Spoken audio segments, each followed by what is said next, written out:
that is my stage name, of course. My real name is Thomas Neil Rodriguez. And actually, I wanted to tell you guys, Michael Doddup, who spoke before in my previous life as a normal, I was actually part of his first children's orchestra. I used to play the violin. I could Suzuki method for I don't know how many years. But yeah, it's kind of crazy. I did pretty good, right? I'm up here. Yeah. All right. Okay, so obviously I DJ, right? DJ Neil Armstrong is my stage name. Again, my real name is Thomas Neil Rodriguez. I'm 41 years old, born and raised in New York. I hope I don't look it, right? I got the Filipino youngness still, right? I have built a decent, I'd say a pretty decent resume as a DJ. I do quite a bit for Adidas. I didn't wear my Yeezys tonight, I'm sorry.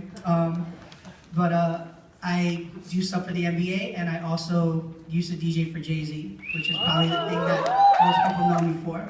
So consequently, because of that, I am one of the relatively few Filipino faces who have made that type of impact in the entertainment, in that sector of the entertainment industry.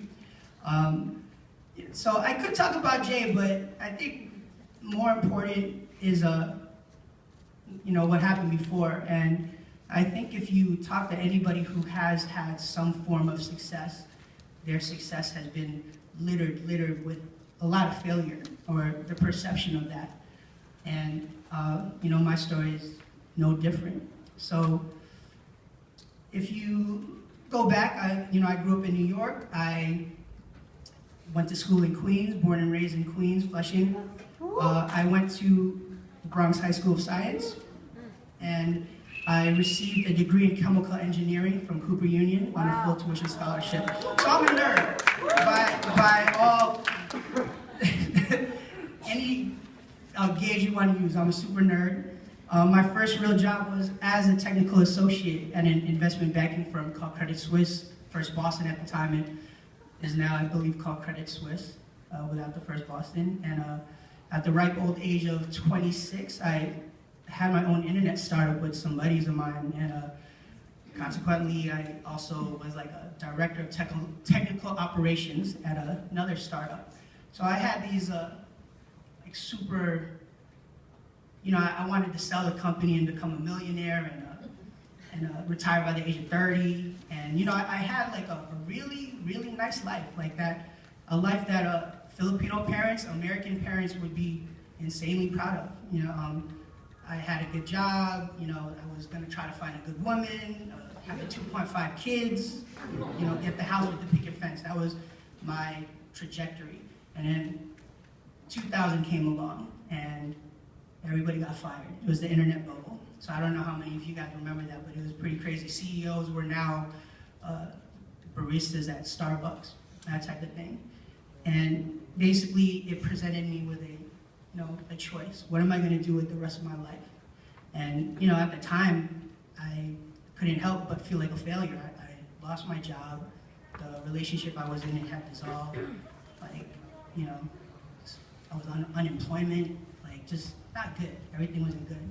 But that's how you measure the character of a man, of a woman. Like, what do they do with that challenge? What do they do? And I decided that instead of taking a normal path and going back to work, waiting to have a boss again, that I was going to pursue my life as a DJ. And since that day, I have not had to clock in ever again, like not a day in my life. But don't get it confused. I don't have a normal job, but if you ask anybody who has their own business, who is their own brand, Nicole, I can't see you out there, but we work 24/7. Like, that's our job. We don't have days off. And the trade-off, though, for that was that I've gotten to DJ on every single continent in the world except for Antarctica. I don't know if they party down there. I've performed at Madison Square Garden enough times that I'm cool if I never do it again. And I am the first person in history to DJ and scratch the voice of a president of the United States for their inauguration ceremony. So I think I took the right path. What that taught me is that every day is a new challenge. Your path to success will be paved failure, but it's what you do with the challenge that will define you. That's what that moment of despair taught me. And there is no written path for any of our lives. We're gonna have to play our cards, good or bad, and make it a winning hand. All right. Wow.